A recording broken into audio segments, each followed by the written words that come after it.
Les livres critiques parlaient de ces deux. Mesdames, mesdemoiselles, messieurs, bonjour, bienvenue sur EM Radio, la radio-école qui décolle toutes les infos pour arriver jusqu'à vous.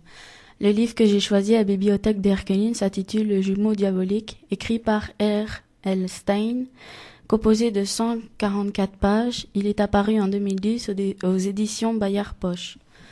Né en 1943 à Columbus, aux États-Unis, il a écrit la collection Chair de poule.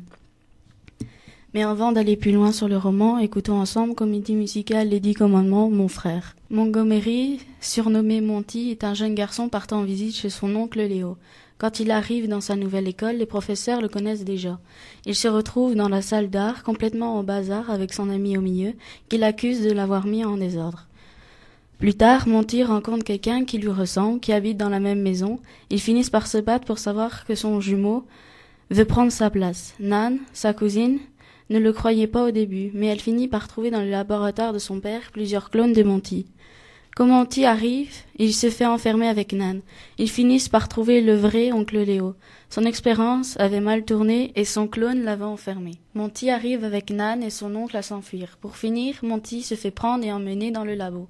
De là, les clones lui font une tache sur le pouce pour ne plus savoir qui est le vrai Monty. Nan, pour retrouver Monty, lui fait manger du beurre de cacahuète. Monty en est allergique. Un défaut, Monty a changé le beurre de cacahuète et s'est fait vomir. Le reste des Monty ont été amenés dans un grand laboratoire en voiture. Sur le chemin, le vrai Monty crée une embrouille entre les faux et s'échappe.